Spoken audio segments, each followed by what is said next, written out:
have marveled at the technology that makes these voyages possible. We have marveled at the technology that makes these voyages possible. We have marveled at the technology. Yes, Massive and crew, back once again with another video.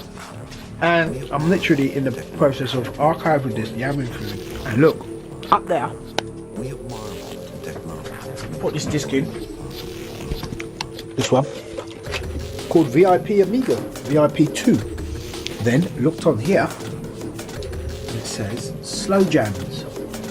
So if it's what I think it is, I think I found this for slow jams, which means I'll be able to do another little mix down of it, and even possibly a remix. Some of you guys must be thinking, well, what the hell is slow jams? Well, slow jams is a tune that I did on White House Records some time ago, 1991, 1992. Correct me if I'm wrong, comment down below. And it's rare as rock and roll scrap for me to find those discs. So if that's the disc that I'm thinking about, then that means we're in business. Brain Records, a label funded by the people. Comment down below, let me know what you think. So guys, this is really weird. Something strange has happened. The weirdest thing is I've gone to use the Amiga and I've seen these strange icons I don't usually see before. Now, the thought of disc corruption has entered my brain, man, which means I would have lost weeks of archiving, man.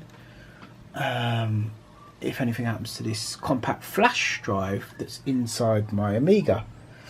So I think it's tucked in at the back, so I think now might be a good time to copy the contents of it and back it all up. So that's where I'm at, peeps. Comment down below, let me know if any one of you guys have ever seen that on your Amiga before. It's pretty deep. So guys, as you know, I've been using the isopropyl on a regular basis, and I've been using it with my bare hands. And to be fair, I was sitting here sort of doing this and I start to feel a bit woozy, man. Like, it's really like, I don't know, strange. And I know that's probably carcinogenic, not good for you, blah blah blah.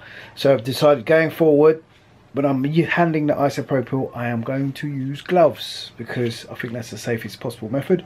And then we'll see what it does to the gloves over time. Hopefully they'll stay good, or they may deteriorate, which is obviously what it was doing to my skin or my fingers or whatever the case may be. So I don't trust it, peeps. Just to be on the safe side, come on, let's bet to being safe than sorry. Let's just use the gloves when we're doing cleaning this with the isopropyl. It goes out to you guys out there, yeah? I don't know, strange.